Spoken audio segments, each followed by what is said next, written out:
쿠싱 증후군이란 저희 몸 안에서 스테로이드가 이제 너무 과하게 분비가 되거나 외부에서 많이 들어오면서 나타나는 여러 가지 증상들을 뜻하게 됩니다. 우리 몸 안에서 스테로이드가 넘쳐나게 되면 이제 혈압이 오르게 되고 인슐린 저항성도 생기고 이제 감염에 취약한 그런 상태가 되게 됩니다.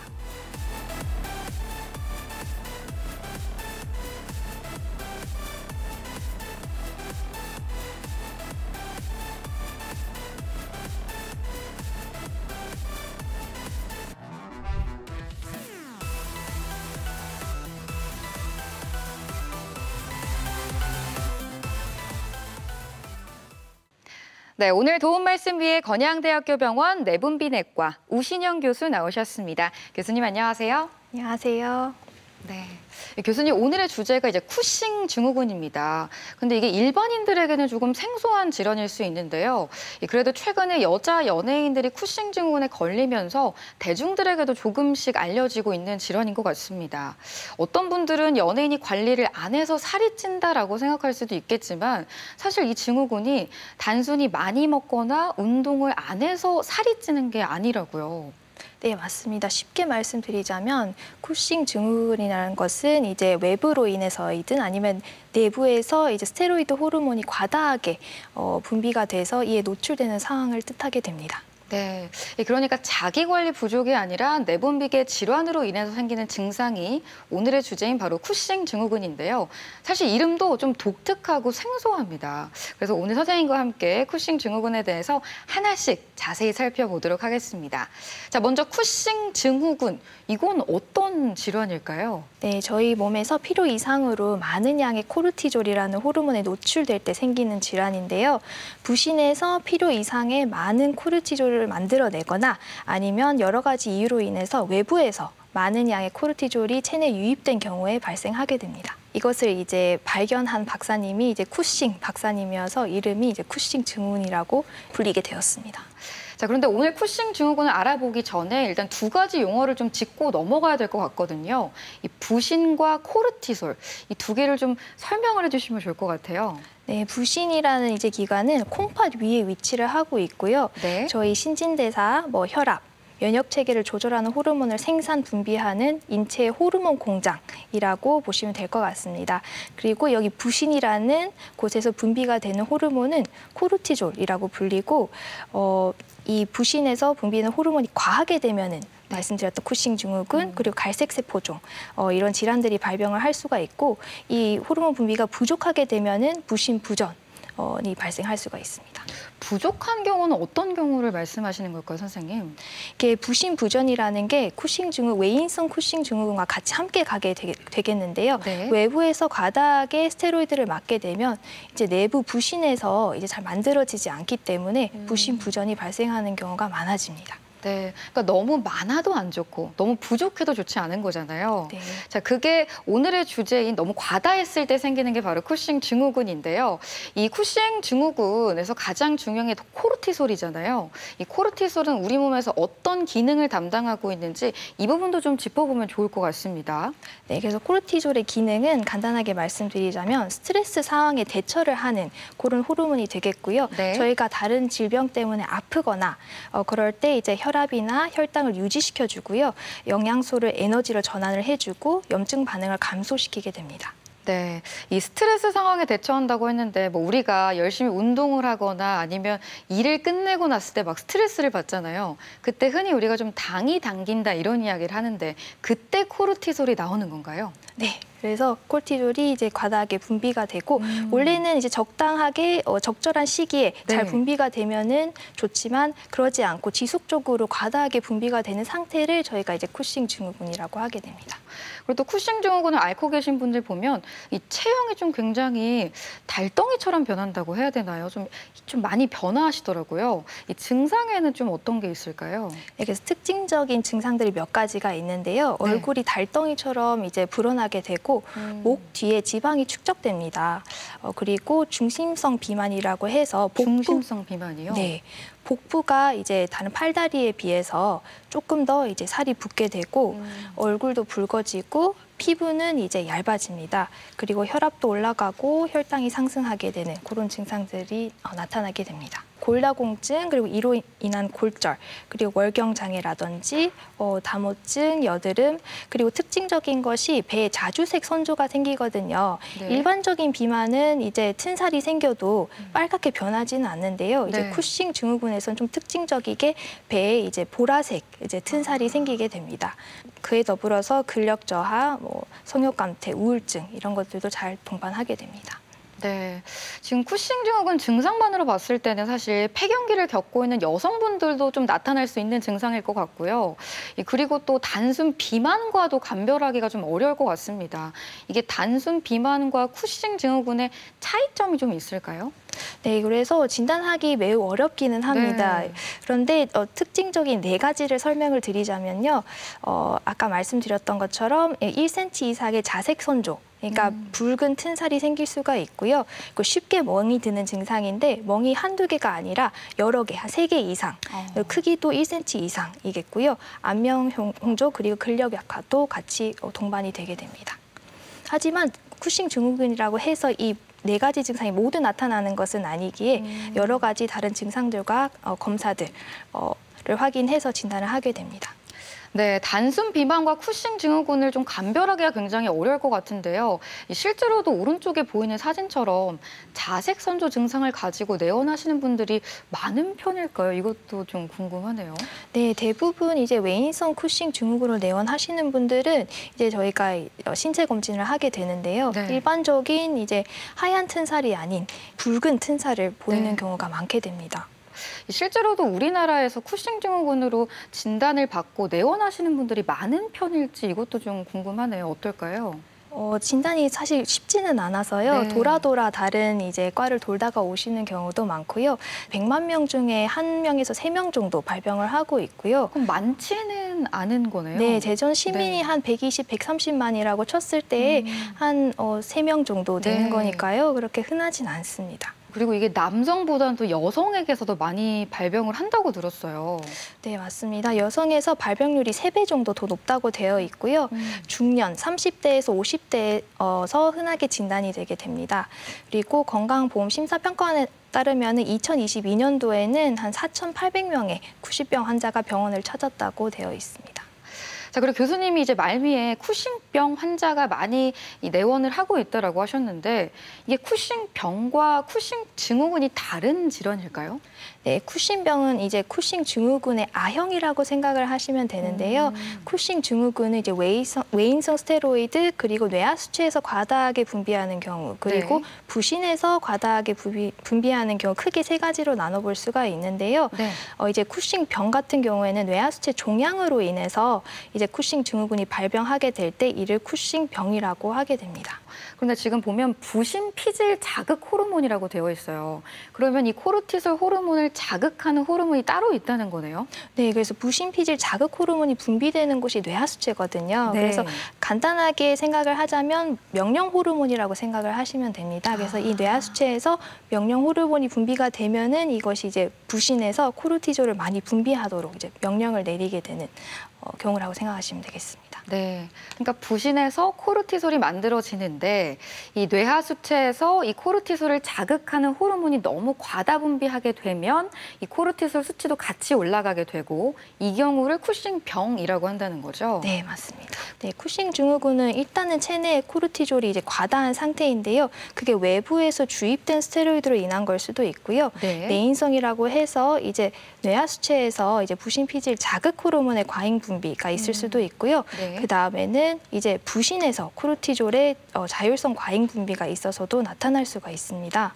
지금 영어로는 ACTH라고 되어 있는데 저게 아까 말씀해 주신 코르티솔 자극 호르몬인 거죠? 네, 한국말로는 이제 부신 피질 자극 호르몬이 되겠습니다. 네. 그래서 제일 흔한 것이 한 80% 정도가 이 아까 말씀드렸던 뇌하 수체에서 이제 부신 피질 자극 호르몬이 과다하게 분비가 돼서 나타난 쿠싱병이 되겠고요. 네. 그 외에는 이제 다른 암으로 인해서 이 암에서도 이 부신 피질 자극 호르몬이 과다하게 분비가 될 수도 있거든요. 원래는 뇌하수체에서만 나와야 되는 거 아닌가요?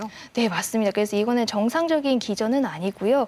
이제 암에서 이제 비정상적으로 분비하지 말아야 할 부신 피질 자극 호르몬을 분비하게 되면서 발생하는 이소성 ACTH 증후군도 있을 수가 있습니다. 네. 부신샘 종이라든지 부신암, 부신 거칠 과형성, 이거는 부신이 살짝 커진 걸 뜻하거든요. 눈에 보이는 혹은 없지만 전반적으로 부어 있는 상태. 이 세 가지 모두에서 이제 코르티졸의 과잉 분비가 나타날 수가 있습니다. 네. 그리고 외인성 요인은 아무래도 이제 스테로이드성 주사 같은 걸 의미하겠죠. 네, 맞습니다. 그래서 이것도 이제 자세히 나누자면 의원성 그리고 가성으로 나뉘게 되는데요. 가성은 이제 알코올 섭취가 과다한 경우에도 쿠싱 증후군의 증상은 나타날 수 있지만 실제로 검사를 해보면은 이제 코르티졸을 과다하지는 않기 때문에 저희가 가성 쿠싱 증후군이라고 부르게 됩니다. 이렇게 쿠싱 증후군 내인성과 외인성 분류까지 한번 잘 살펴봤습니다. 대전 MBC 건강 플러스 오늘은 쿠싱 증후군에 대해 살펴보고 있는데요. 이번에는 병원에 직접 찾아가 환자들을 만나보고 진단 방법과 치료법에 대해 살펴보겠습니다. 화면으로 만나보시죠.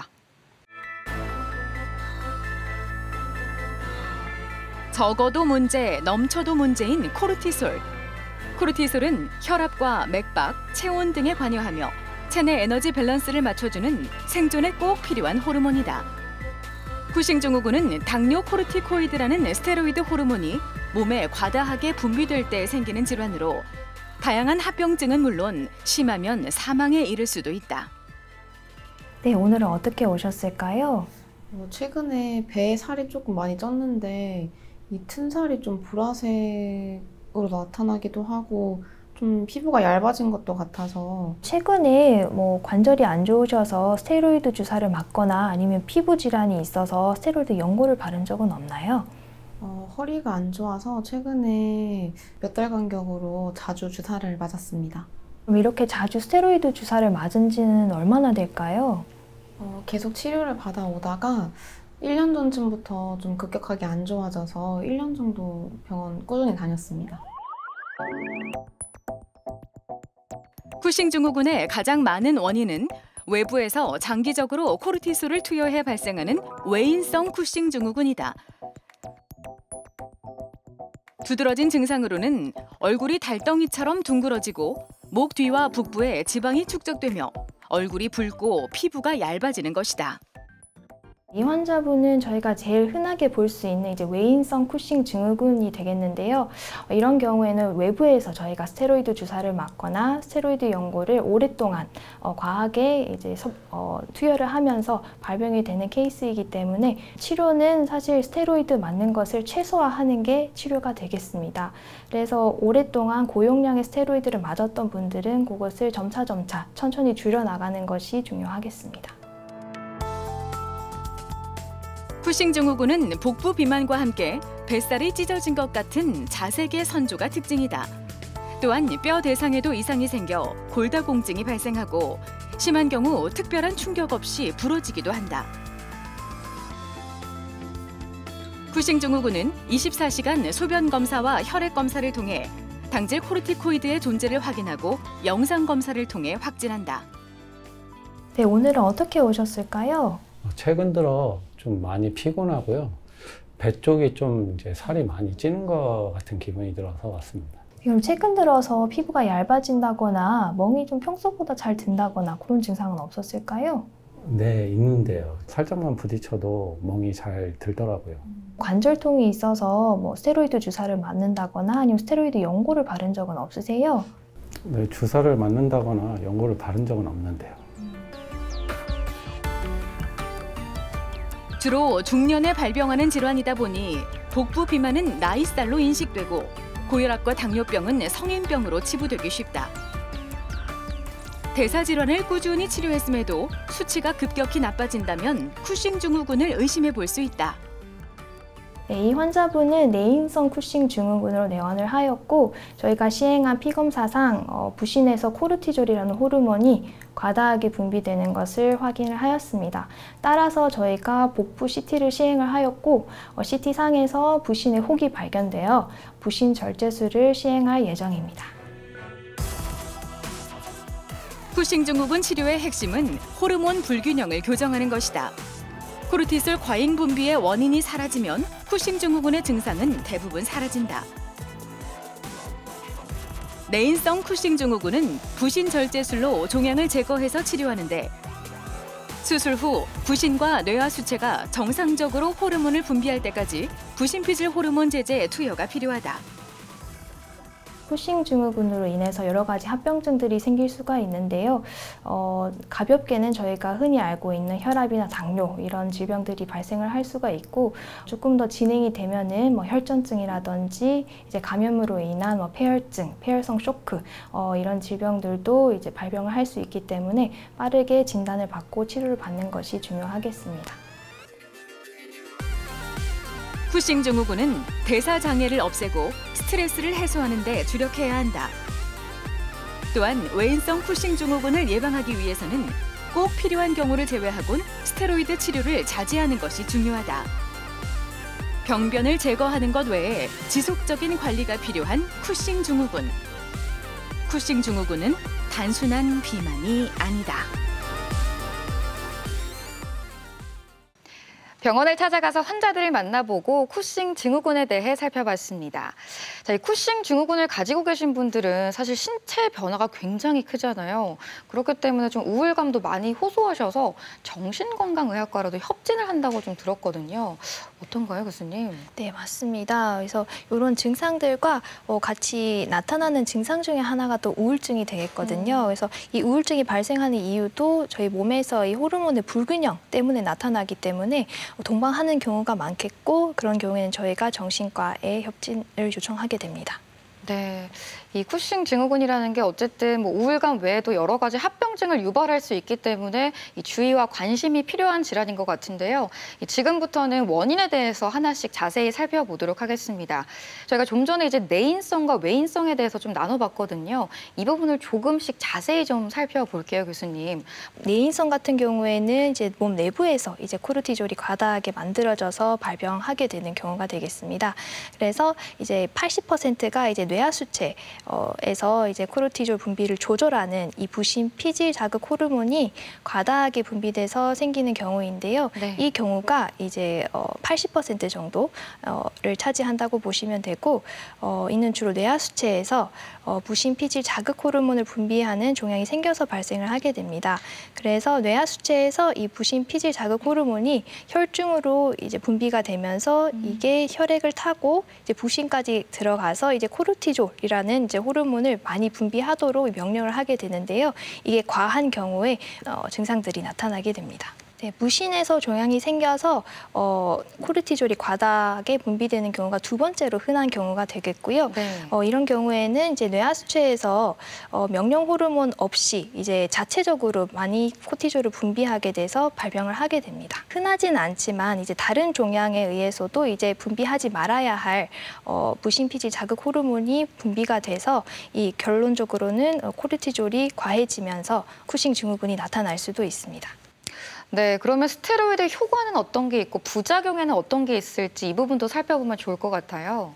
네, 스테로이드란 이제 저희가 염증이 있거나 통증이 있을 때도 이제 약물 치료로 이제 사용을 하게 되겠는데요. 네. 주된 역할은 이제 염증을 이제 완화시키는 그런 역할을 해서 적절한 시기에 적당히 사용이 되면은 저희가 이득을 얻을 수가 있지만 이게 과하게 긴 기간 지속이 되면은 여러 합병증들을 유발을 할 수가 있습니다. 네. 그래서 첫 번째를 보시자면 면역력을 저하시키게 되는데요.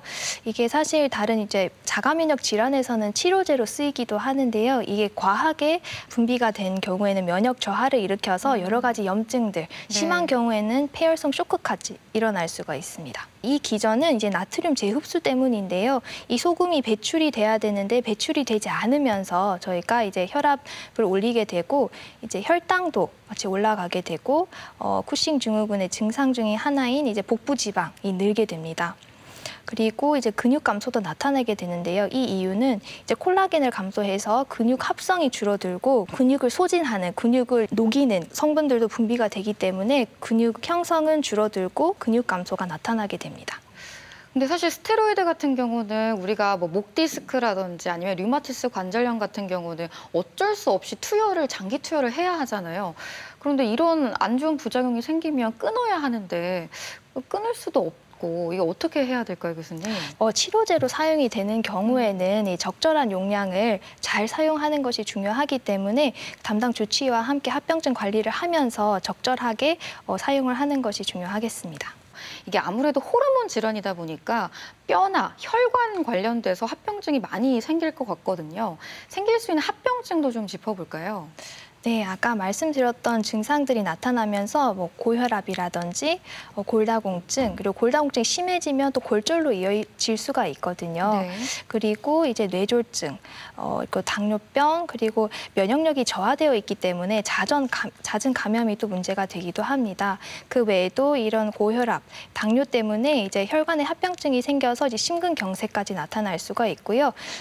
이런 이제 만성 질환 때문에 이제 혈전증도 잘 생기게 됩니다.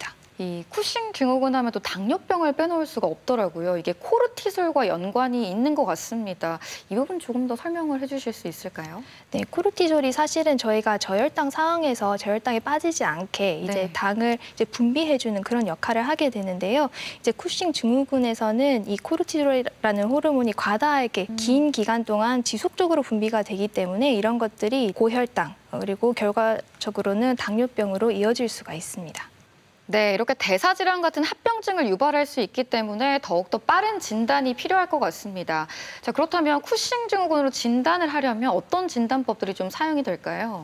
네, 근데 진단에 앞서서 제일 중요한 것은 이제 문진을 통해서 네. 이제 사용 여부를 확인하는 것이 제일 중요하거든요. 근데 이게 먹는 스테로이드뿐만이 아니라 저희가 이제 관절통으로 인해서 맞는 그런 이제 허리 주사나 무릎 주사 네. 이런 주사 안에도 스테로이드 성분이 섞여 들어가는 경우가 많기 때문에 그런 것들도 확인을 해야 하고 바르는 연고나 이제 저희가 흡입을 하는 그런 분무기 안에도 스테로이드가 포함되어 있는 경우가 많기 때문에 그런 약물의 이제 사용력을 확인하는 것이 제일 중요하겠습니다. 우선은 여러 가지 혈액 검사와 이제 소변 검사를 통해서 실제로 이 코르티졸이라는 호르몬이 과다하게 분비되는지를 먼저 확인하게 되겠는데요. 제일 대표적인 검사가 덱사메타존 억제 검사가 되겠습니다. 이 덱사메타존이라는 것이 스테로이드의 한 종류인데요. 이걸 이제 정상인에서는 투여를 했을 때 부신에서 분비되는 코르티졸이 억제가 돼야 하는 게 정상인데요. 쿠싱 증후군이 있는 분들은 이런 덱사메타존을 투여했음에도 불구하고 코르티졸이 여전히 과다하게 분비되는 경우 쿠싱 증후군을 이제 진단을 할 수가 있습니다. 자, 그리고 또 소변 검사도 한다고 들었는데요. 이게 24시간 동안 검사를 해야 한다고 들었습니다. 네, 총 코르티졸 이제 분비 양을 이제 확인을 해야 하기 때문에 한 번이 아닌 24시간 동안 코르티졸이 총 얼마나 분비가 되는지를 확인해야 해서 저희가 보통 봉지를 드리면서 네. 24시간 동안 소변을 모아 오시도록 그렇게 말씀을 드리고 있습니다. 피 검사 같은 경우에는 아침에 혈중 농도가 제일 높기 때문에 네. 약을 밤에 드시고 그 다음날 아침에 이제 체열을 하게 되는데요. 소변 같은 경우에는 이제 평균을 봐야 되기 때문에 24시간 동안 채취해 오신 소변으로 이제 진단을 내리게 됩니다. 벌써 검사하면서 진이 다 빠질 것 같아요. 네, 맞습니다. 그래서 쿠싱 증후군은 진단이 어려운 이유 중 하나가 검사들이 여러 개가 있고 여기서 저희가 원하는 결과가 나오지 않는 경우 또는 애매한 결과가 나오는 경우에 재검이 있기 때문에 네. 또 여러 번 두세 번 체열을 하셔야 해서 환자분들이 지치는 경우가 많은데요. 저희가 이게 방치를 하게 되면 더 큰 합병증들로 이어질 수 있기 때문에 필요한 검사들은 조금 힘드시더라도 다 끝까지 하시는 게 중요하겠습니다. 내인성, 그러니까 내부에 원인이 있을 경우에는 어쨌든 뇌하수체나 부신에 종양이 있는지 없는지를 검사하는 것도 굉장히 중요할 것 같거든요. 이럴 때는 영상 검사를 필히 시행하시겠죠. 네, 피 검사에서 이제 쿠싱 증후군이 의심되는 경우에는 저희가 그 원인을 찾아야 해서 복부 CT라든지 이제 뇌 MRI를 찍게 돼서 이제 어디서 이 코티졸이 과다하게 분비되는지 그 장소를 찾게 됩니다. 네. 어쨌든 외인성인지 내인성인지에 따라서 이제 치료법도 좀 달라질 것 같은데요. 치료법도 하나씩 좀 짚어볼게요, 교수님.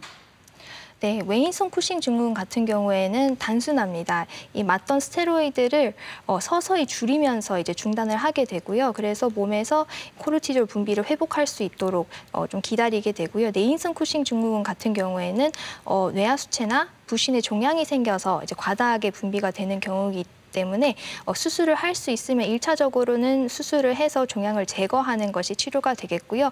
그러지 못하는 경우에는 방사선 치료도 고려를 해볼 수 있고요. 그렇게 해도 재발을 하거나 치료가 잘 되지 않는 경우에는 호르몬 합성을 억제하는 약물까지 써볼 수도 있습니다. 네. 근데 사실 쿠싱 증후군이 또 워낙 흔하지 않은 질환이다 보니까 이 쿠싱 증후군을 방치하거나 치료 시기를 놓치는 경우도 있을 것 같거든요. 이렇게 치료 시기가 좀 늦어졌을 때 예후도 좀 안 좋아지지 않을까 싶어요. 네, 아까도 말씀드린 것처럼 이제 혈압 상승, 지질 수치 상승, 당뇨, 저희가 흔히 말하는 이제 만성 질환들이 걸릴 수가 있고요. 감염의 위험성이 커지기 때문에 이제 폐혈증이라든지 그런 감염으로 인해 사망하는 경우가 많게 되겠습니다. 방치하는 경우에는 5년 동안 사망률이 한 50% 정도로 보고가 되고 있습니다. 그래서 이제 빠른 시기에 진단을 해서 이제 치료를 받는 것이 중요하겠습니다. 저희가 수술로 잘 제거를 했다고 하더라도 재발률이 15%에서 한 66% 정도에서 보고가 되고 있고 10년 후에도 재발이 보고되는 경우가 있기 때문에 꾸준히 치료를 받으면서 재발 여부와 합병증 관리를 하시는 게 중요하겠습니다. 쿠싱 증후군도 따로 예방법이라는 게 있을까요? 내인성 쿠싱 증후군 같은 경우에는 원인이 명확하지 않기 때문에 어떻게 예방할 방법은 없고요. 대신에 이제 여러 가지 발병한 이제 합병증들을 관리하시는 것이 제일 중요하겠습니다. 외인성의 경우에는 스테로이드성 제제를 끊는 수밖에 없겠죠, 교수님. 예, 치료로 사용하는 경우에는 어쩔 수 없겠지만 합병증 관리를 잘 하면서 그리고 최소한의 용량으로 치료를 받는 것이 중요합니다.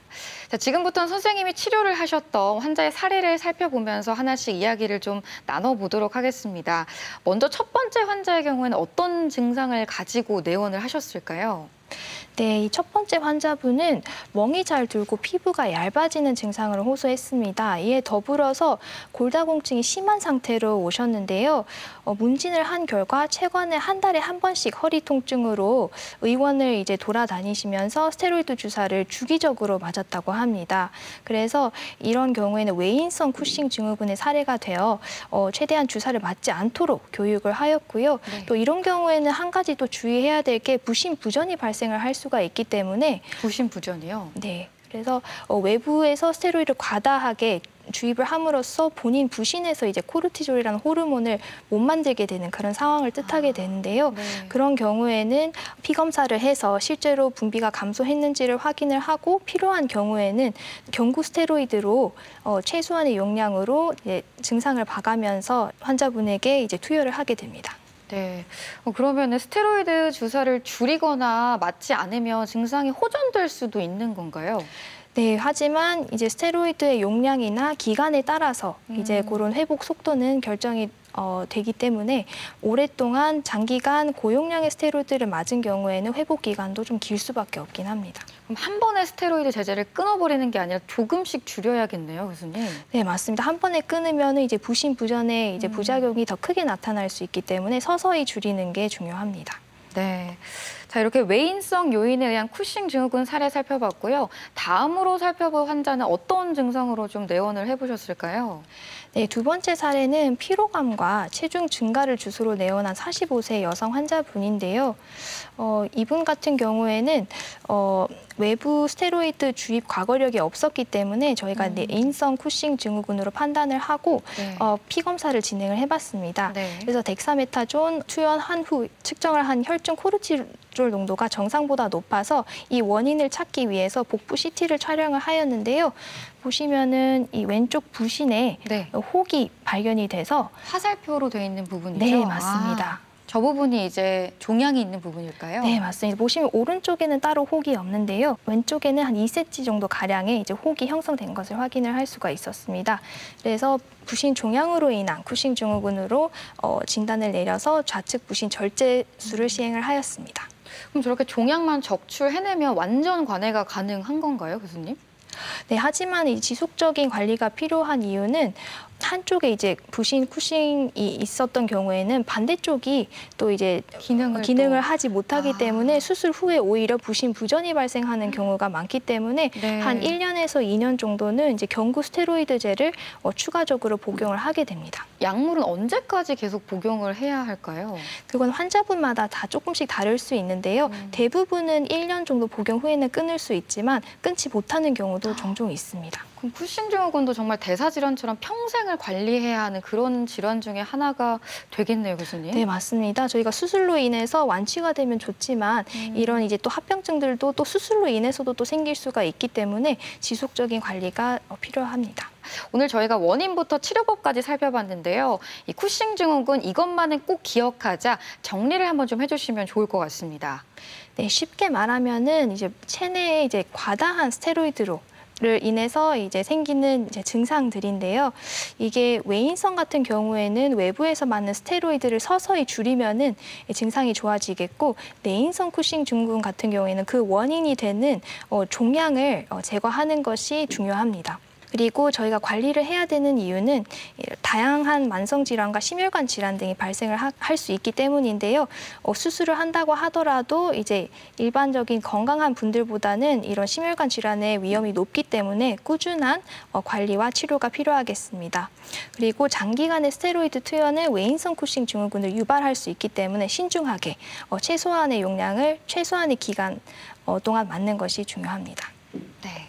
대전 MBC 건강플러스 오늘은 쿠싱 증후군에 대해 살펴보고 있습니다. 이번에는 이와 관련된 오해와 진실을 OX로 풀어보겠습니다. 네, 쿠싱 증후군과 관련된 OX 질문 준비했습니다. 먼저 첫 번째 질문인데요. 쿠싱 증후군 대부분은 고혈압과 당뇨병을 동반한다. O일까요? X일까요? O입니다. 쿠싱 증후군 같은 경우에는 고혈압과 당뇨병을 동반해서 오게 되는 경우가 대부분이고, 동반하지 않는다고 하더라도 쿠싱 증후군이 발병하게 되는 질환 중에 하나가 고혈압 그리고 당뇨병이 되겠습니다. 네, 두 번째 질문입니다. 갑상선 저하증이 있으면 쿠싱 증후군이 유발될 수 있다. O일까요? X일까요? X입니다.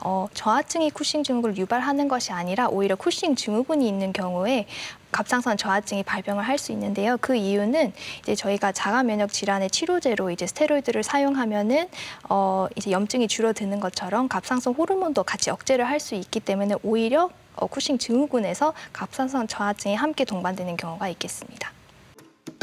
네, 이어서 OX 질문 드립니다. 코르티솔 과다 분비로 발생하는 쿠싱 증후군은 남성보다 여성에서 더 많이 발생한다. O일까요? X일까요? O입니다. 여성에서 남성보다 한 3배 정도 유병률이 높다고 되어 있습니다. 네, 다음 OX 질문 드립니다. 부종을 방치하면 결국 살이 된다. O일까요? X일까요? 것은 X입니다. 부종은 사실 간질에 이제 수분이 차 있는 거기 때문에 수분이 빠지면은 체중은 돌아오게 되어 있기 때문에 부종이 있다고 해서 살로 변하지는 않습니다. 네, 마지막 OX 질문 드립니다. 다이어트를 해도 살이 빠지지 않으면 쿠싱 증후군을 의심해 볼 수 있다. O일까요? X일까요? O입니다. 다이어트를 해도 이제 체중이 잘 빠지지 않는 경우 쿠싱 증후군을 의심을 해볼 수는 있겠지만 그 유병률이 생각보다 높지는 않기 때문에 먼저 이제 외부에서 스테로이드를 복용한 이력이 있는지를 먼저 확인하시는 것이 중요하겠고, 없다고 하면은 아까 말씀드렸던 이제 피 검사라든지 소변 검사를 통해서 쿠싱 증후군이 있는지를 확인해 보시는 게 중요합니다. 네, 이렇게 쿠싱 증후군과 관련된 OX 질문 풀어봤고요. 계속해서 시청자 여러분께서 남겨주신 궁금증 풀어보도록 하겠습니다. 네, 쿠싱 증후군 치료법과 관련된 질문 보내주셨습니다. 40대 여성입니다. 최근 몇 년간 술을 자주 마시다 보니 살이 급격하게 쪘습니다. 턱, 승모근, 배에 중점적으로 쪘는데 알코올도 쿠싱 증후군을 유발한다고 들었습니다. 혹시 치료는 어떻게 이루어지나요? 약을 복용해야 하나요? 하고 물어오셨네요. 어떨까요, 교수님? 네, 말씀 주신 경우는 가성 쿠싱 증후군에 해당이 되기 때문에 피검사나 소변 검사를 해볼 수는 있겠지만 정상으로 나올 가능성이 높고요. 따라서 치료는 없고 이제 수를 줄이면 되겠습니다. 스테로이드제 관련된 질문 보내주셨습니다. 아토피 피부염이 심해서 스테로이드 피부 연고를 오랫동안 사용하고 있습니다. 스테로이드제 오남용으로 쿠싱 증후군이 될 수 있다고 하던데 스테로이드 먹는 약으로만 쿠싱 증후군을 유발하나요? 연고도 유발할 수 있나요? 하고 물어오셨네요. 이건 어떨까요, 교수님? 연고도 경구 스테로이드제와 같이 이런 쿠싱 증후군을 유발을 할 수가 있기 때문에 정말 심할 때 아주 짧은 기간 사용하는 것을 권고드리고 있습니다. 자, 끝으로 쿠싱 증후군에 대해서 꼭 기억해야 할 점 핵심을 한마디로 요약을 해볼 텐데요. 쿠싱 증후군은 네모다. 이 네모안을 좀 채워주신다면요.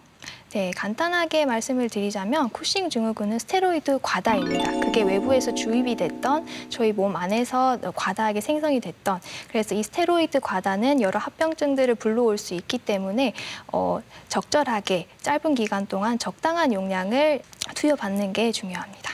네. 사실 쿠싱 증후군은 방치했을 경우 합병증으로 이어질 수 있지만 이렇게 원인만 잘 찾아서 치료하면 좋아질 수 있는 질환이라고 하니까요. 꾸준한 관심 기울여 보시기 바랍니다. 대전 MBC 건강플러스 오늘은 쿠싱 증후군에 대해 살펴봤습니다. 건강플러스 오늘 준비한 내용은 여기까지입니다. 건강한 한 주 보내시고요. 저희는 다음 이 시간에 다시 인사드리겠습니다. 함께해 주신 여러분 고맙습니다.